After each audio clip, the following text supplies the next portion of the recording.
नमस्कार। कक्षा नवम सांवले सपनों की याद।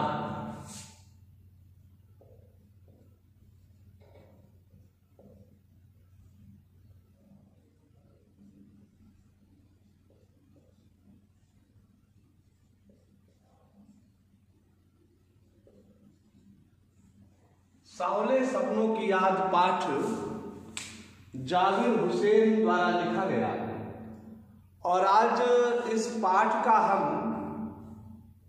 प्रश्नोत्तर पर चर्चा करेंगे और सिर्फ चर्चा करेंगे, उत्तर लिखने के ढंग को बताएंगे, बाकी उत्तर आपको खुद लिखना है। तो पहला प्रश्न है, किस घटना ने सालिम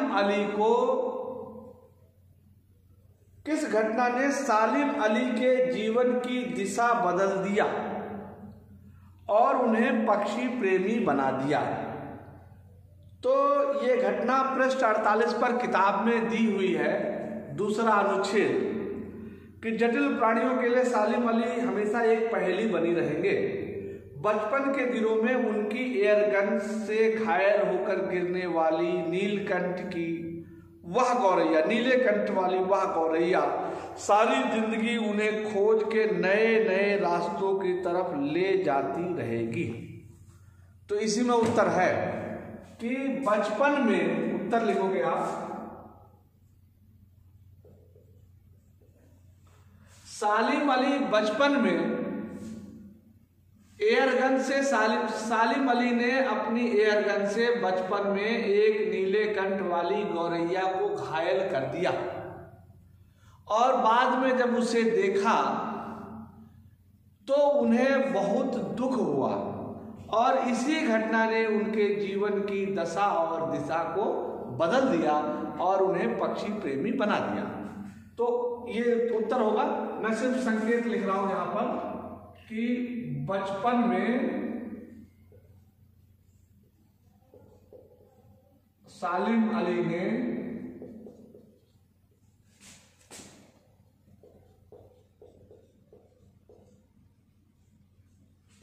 अपनी एयरगन से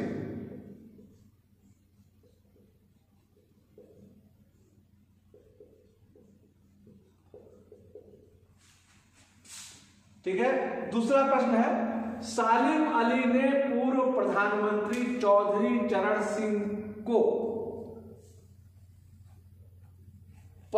के सामने पर्यावरण से संबंधित किन संभावित खतरों का चित्र खींचा होगा कि जिससे उनकी आंखें नम हो गई? तो सालिम अली ने पूर्व प्रधानमंत्री चौधरी चरण सिंह के सामने प्रकृति के संभावित निम्नलिखित खतरों का चित्र खींचा होगा। उत्तर, सालिम अली ने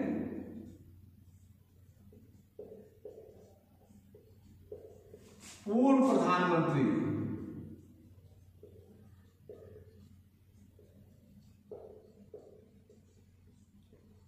चौधरी चरण सिंह के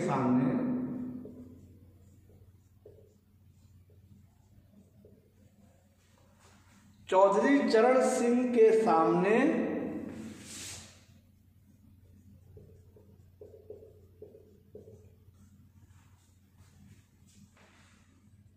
पर्यावरण से संबंधित निम्नलिखित संभावित खतरों का चित्र खींचा होगा। पर्यावरण से संबंधित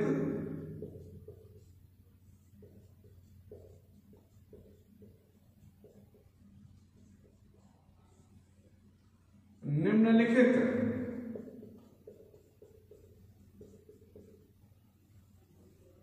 संभावित खतरों का चित्र खींचा होगा।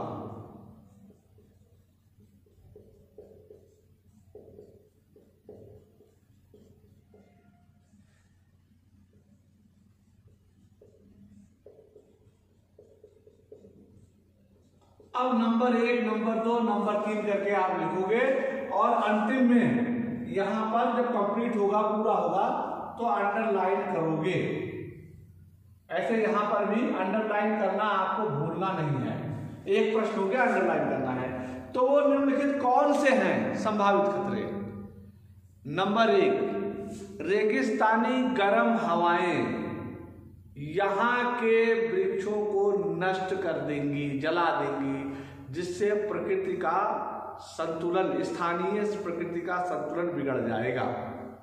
नंबर 2, स्थानीय संतुलन, प्रकृति का संतुलन बिगड़ने के कारण और गर्म हवाओं के कारण यहां पर बड़ी संख्या में जीवन नष्ट हो जाएगा। नंबर 2। नंबर 3, ये रेगिस्तानी गर्म हवाएं अपने साथ रेत भी लाएंगी और उस रेत के कारण जो यहाँ पर शांति घाटी में हरियाली है वो हमेशा के लिए नष्ट हो जाएगी और यह पूरी तरह से रेगिस्तान बन जाएगा। नंबर 4, और इस प्रकार से रेगिस्तान आगे की ओर बढ़ेगा और भारत के दूसरे भूभाग को भी अपने चपेट में ले लेगा। तो ये संभावित खतरे हैं। तो 1, 2, 3, 4 मैंने 4 खतरे बताए हैं। 1, 2, 3, 4, इन चारों को आपको लिखना है। प्रश्न नंबर 3 है, लॉरेंस की पत्नी फ्रीडा ने ऐसा क्यों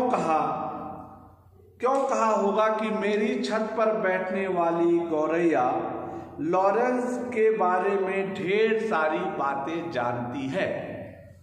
तो उत्तर लिखोगे, सालिम अली की पत्नी फ्रीडा ने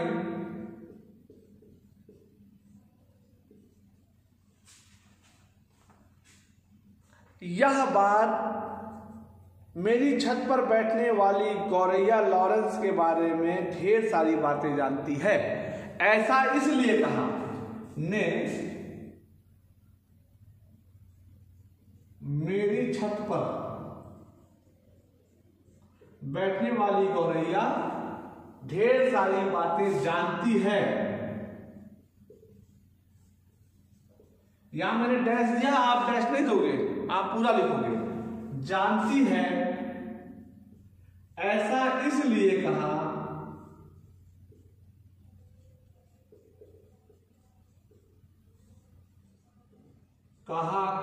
क्योंकि लॉरेंस प्रकृति प्रेमी थे।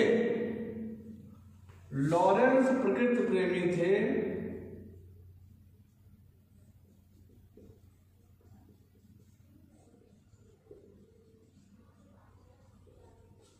और अपना अधिकांश समय प्रकृति के अध्ययन और प्रकृति के संरक्षण में ही बिताते थे।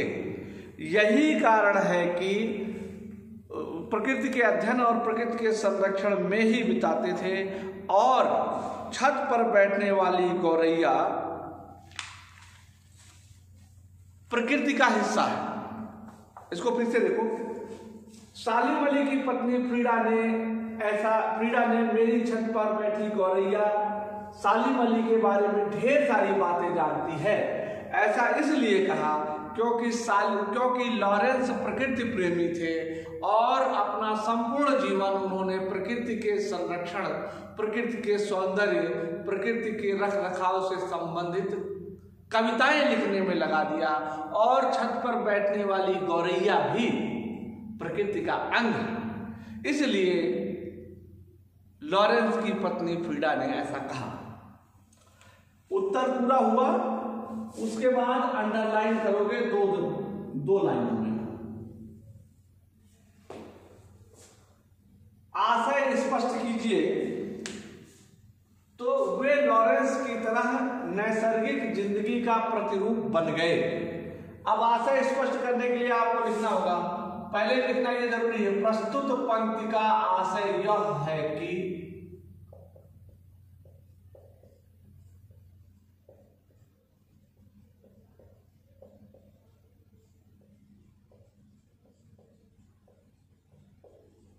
अब लिखोगे, जिस प्रकार से लॉरेंस प्रकृति प्रेमी लॉरेंस निधन के बाद प्रकृति में समाहित हो गए, विलीन हो गए, वैसे ही सालिम अली भी निधन के बाद प्रकृति में समाहित हो गए, प्रकृति का हिस्सा बन गए।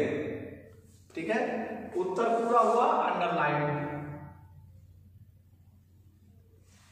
अगला प्रश्न है, कोई अपने जिस्म की हरारत और दिल की धड़कन देकर भी सोए हुए उस पक्षी को जगाना चाहेगा। कोई अपने जिस्म की हरारत और दिल की धड़कन देकर भी उसे लौटाना चाहे तो वह पक्षी अपने सपनों के गीत दोबारा कैसे गा सकेगा। फिर यहां पर लिखोगे, प्रस्तुत पंक्ति का आशय यह है कि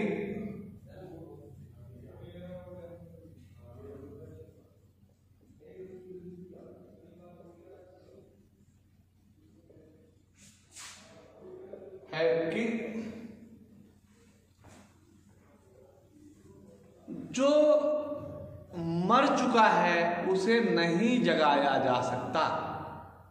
ठीक उसी प्रकार से सालिम अली की का भी निधन हो गया है और अब लाख प्रयास करने के बावजूद भी उन्हें जिंदा नहीं किया जा सकता।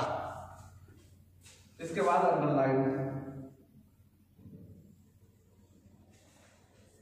फिर है, सालिम अली प्रकृति की दुनिया में टापू बनने के बजाय अथाह सागर बनकर उभरे। फिर यहां पर भी आएगा, प्रस्तुत पंक्ति का आशय यह है कि टापू ओछा होता है, छिछला होता है, जबकि सागर विशाल होता है, गहरा होता है, गंभीर होता है। इसलिए सालिम अली प्रकृति की दुनिया में टापू की भांति ओछे न बन करके सागर की भांति विशाल और गंभीर बने। पाठ के आधार पर सालिम अली के लेखक की भाषा शैली की 4 विशेषताएं लिखिए। तो पाठ के आधार पर सालिम अली की भाषा शैली की 4 विशेषताएं निम्नलिखित हैं।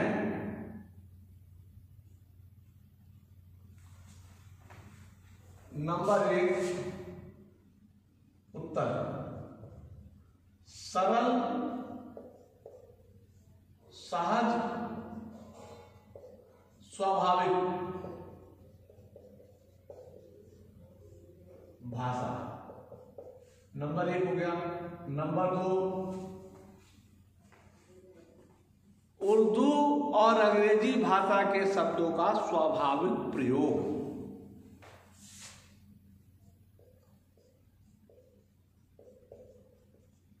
अंग्रेजी,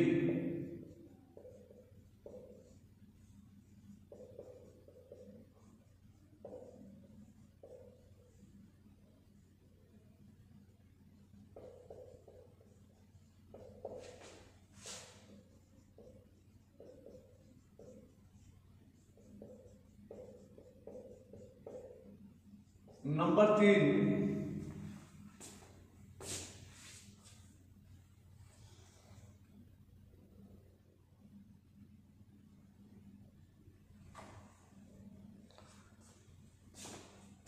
संस्मरण शैली।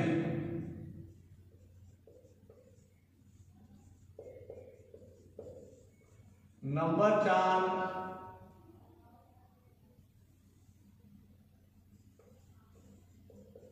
समासिक शब्दों का सुंदर प्रयोग।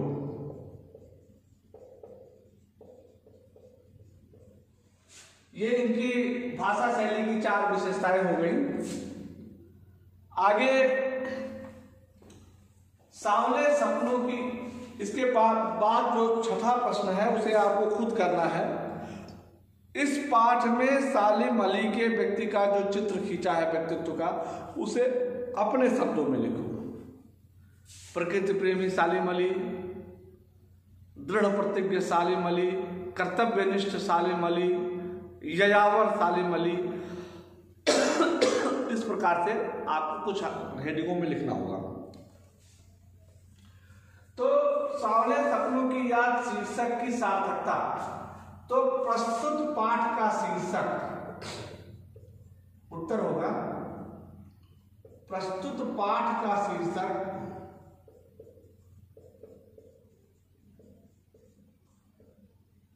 सांवले सपनों की याद।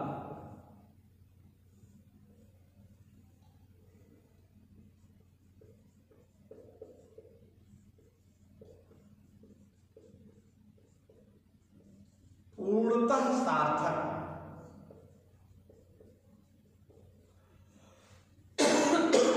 एवं समीचीन है। अब लिखोगे क्योंकि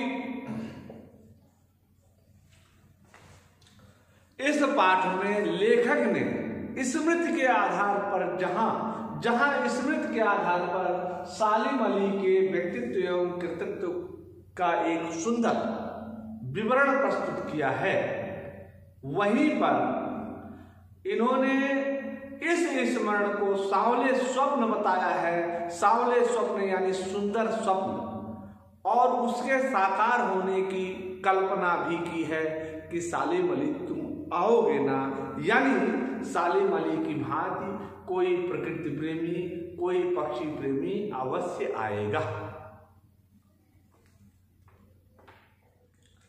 रचना और अभिव्यक्ति। प्रस्तुत पाठ सालिम अली की पर्यावरण के प्रति चिंता को व्यक्त करता है। पर्यावरण को बचाने के लिए आप क्या कार्य करते हैं, यह आपको खुद लिखना है। पाठ्येतर सक्रियता। अपने घर या विद्यालय के नजदीक आपको अक्सर किसी पक्षी को देखने का मौका मिल जाता है। उस पक्षी कार्य प्रपत्र, ये आपका गृह कार्य है, कार्य प्रपत्र लिखना है। कार्य प्रपत्र कैसे लिखोगे?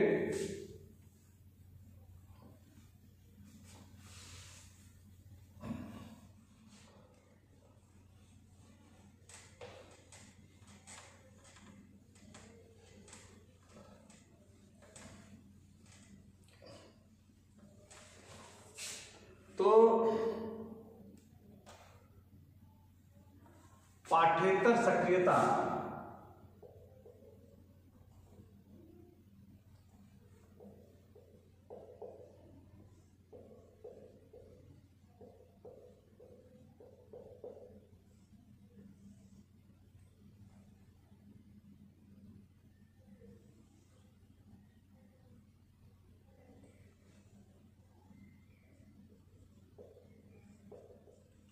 किसी पक्षी पर कार्य प्रपत्र तैयार करें।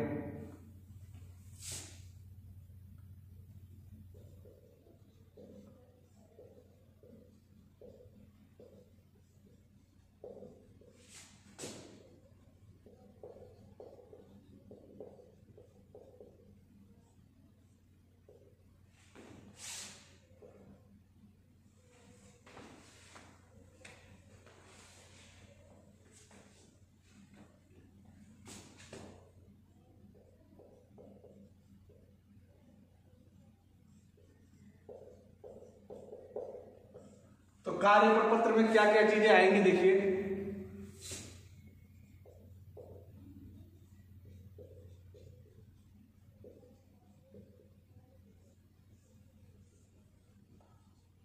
पक्षी नाम, चित्र,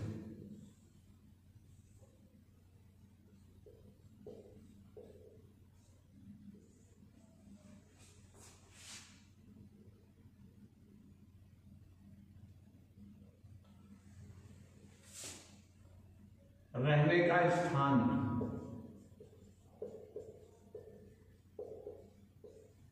भोजन,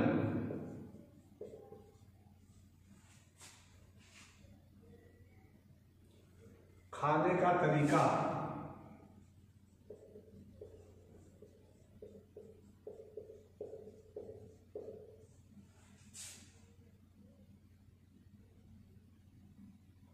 अन्य पक्षियों से रंग, आकार,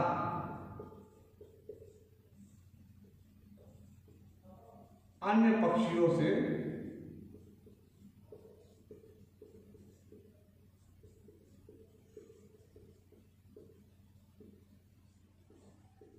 संबंध। ये कार्य प्रपत्र होगा, इतने बिंदुओं पर आपको लिखना होगा।